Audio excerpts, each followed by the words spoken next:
did a lot of ridiculous stuff, but this encounter, just let me tell you, I learned my lesson about breaking into places that really should be left alone. I was in the middle of the summer. It was in the middle of the summer. Me and my friends sat on a wooden fence, smoking cigarettes, thinking about what the heck to do with ourselves.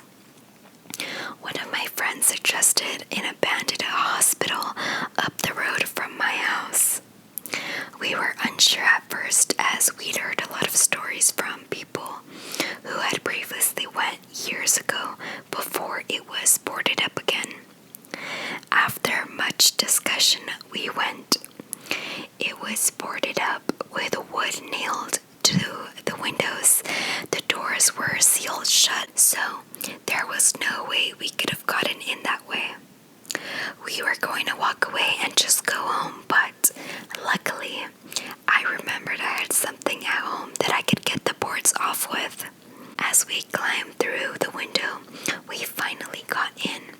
It was like going through a time warp.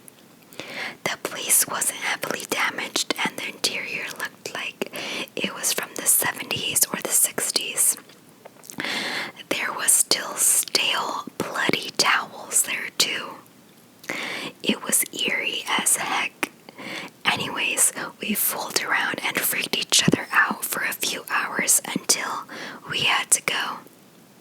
Before we left, we messed around with the fire extinguisher that had been left there. While everyone was in the center of the hospital, I stepped out for a breather in the hallway with the window we entered through. I was at the bottom of the hallway and I saw a pale, slender figure in a blue hospital gown climb out the window while looking at me. He looked tired and sick. I froze and screamed. I left as soon as it appeared. I will never forget how freaky it was. Okay guys, that is the end of the first story. Now, that story definitely freaks me out because, I don't know, like the fact of going somewhere that's abandoned, especially hospitals, knowing that sadly, so many people pass away in hospitals. Like, of course, there has to be activity, and I actually have a family friend who worked at a hospital, and she has definitely experienced a lot of stuff, so I definitely believe this Redditor. The next story is called The Dead Cactus. My mom has a cactus on her kitchen windowsill that she calls the Christmas cactus because it only blooms in December around Christmas. However, when my grandmother died 2 summers ago, it randomly bloomed that day, despite not being due for another 6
that stressed me out so bad. Okay guys, so I had to stop filming for a little bit because out of nowhere my mic that I was using stopped working, which kind of creeped me out a little bit because I had been filming for like over 10 minutes already, and out of nowhere my mic just went to full static.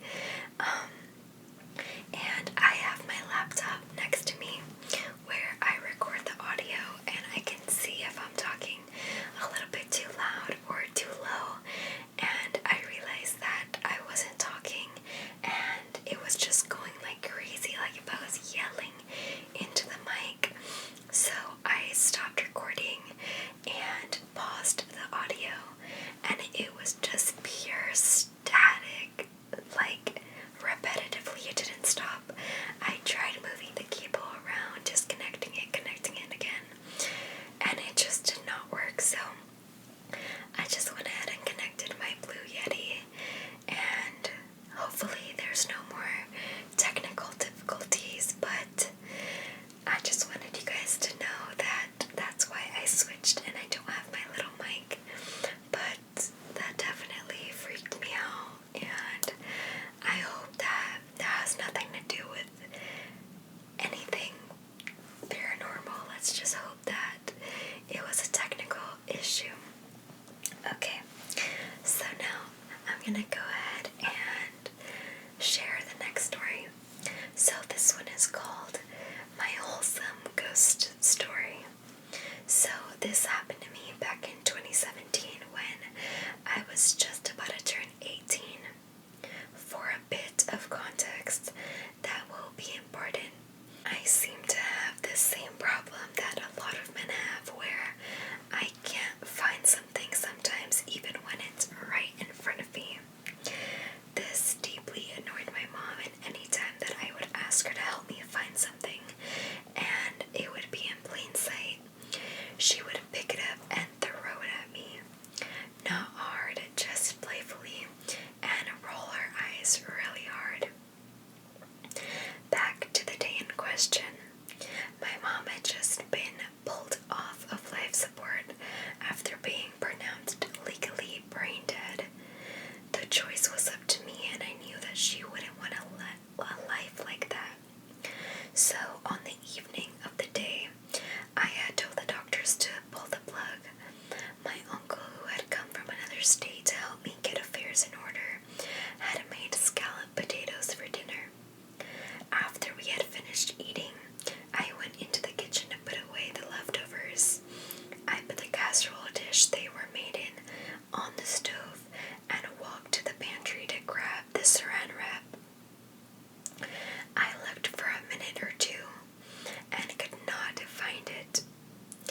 In my emotionally raw state, I began to lose my temper and loudly exclaimed, "Where the F is it?"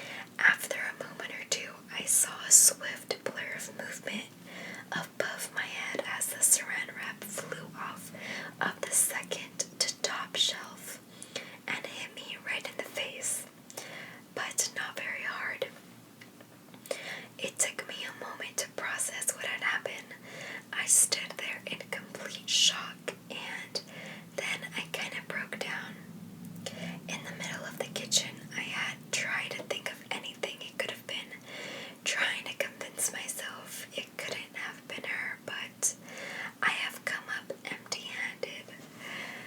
Okay guys, so that is the end of that story. Now that story is definitely kind of heartwarming, because it kind of shows how his mom is still there. I definitely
here's what's weird. Both had no lights, were barefoot, had no belongings with them, and were not dressed warmly. It was probably around 40 degrees, pitch black, and rough terrain. Not to mention the gut-wrenching, heart-drop feeling I got when I saw them. I asked my mom if she saw them, and she said no, even though she was facing the same direction as me. I was on edge for the rest of the night and had trouble sleeping. In the morning, my mom found the camp owner, paid him, and told him what I had seen. He replied nonchalantly, "Oh yeah, those are the night walkers. People see them around here sometimes." When she asked him if he thought this was paranormal, he said he was pretty damn sure. We got the heck out of there as soon as we could. Okay guys, that is the end of that story. Now that one definitely freaks me out because, I don't know, I feel like I would definitely freak out just in the fact that they came out of nowhere and were barefoot and, went into the woods or the trees. I feel like that alone is so scary, them being ghosts or not. Like, I wouldn't know, I would have been kind of freaked out the rest of the night. And I find it kind of creepier the fact that the mom didn't even see them. The next story is called Grandpa is Calling. So, my grandpa passed away in November of 2019. My mother and I had to clean out his room a few months later to make it a storage. I was a bit tired of cleaning, so I decided to take a break on the couch while my mom decided to go into her room and clean her blinds. There I was, alone in the living room couch, trying to rest my eyes for a bit when my mom's phone starts ringing next to me. I assumed it was my dad calling her saying that he'd be home soon, but when I looked at the caller ID, my grandpa's name was flashing on the screen. I have never ran so fast before in my life. When I showed my mom her phone, she ran to get my grandpa's and saw that it was calling her. As soon as my mom saw his phone calling her, it hung up.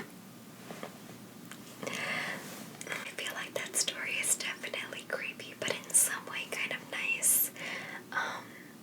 Just looking at it in like the bright side, maybe the grandpa was just, showing them a sign that he loves and appreciates them, that he's there, or he's okay.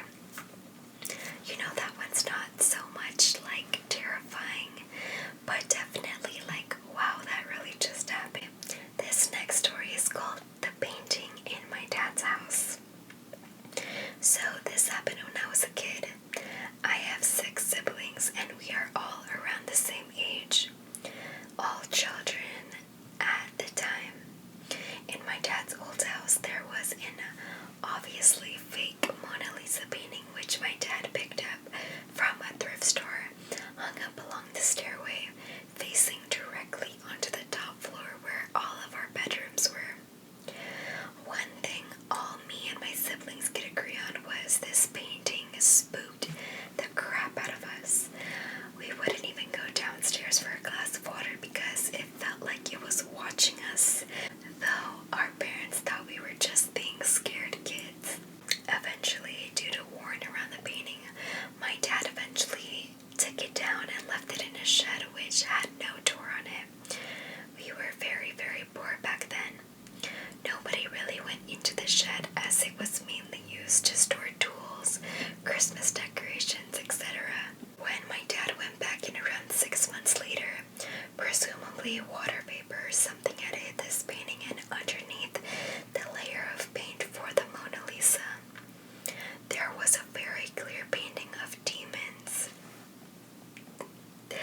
gobbed faces, and satanic references. My dad got rid of the painting, of course. It freaked us all out as none of us had any idea it was there. Could have been a creepy coincidence, but it could have been more. Okay.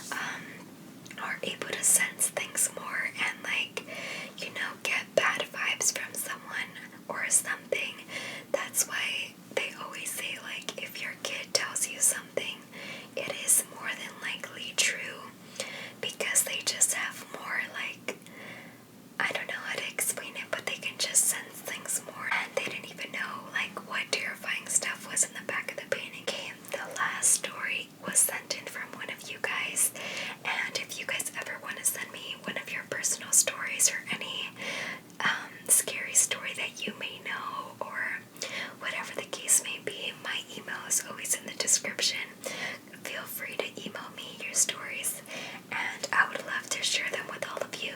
This story was sent in from Isabel. She wrote, "Hey BMR, I watch your videos and I absolutely love the reading scary stories. They help me sleep, so here is my scary story. First of all, thank you so much, and this story is definitely super creepy, so thank you for sending it in. One night in our brand new house, at around 1 or 2 a.m., I heard footsteps, but I tried to ignore it, but it kept happening.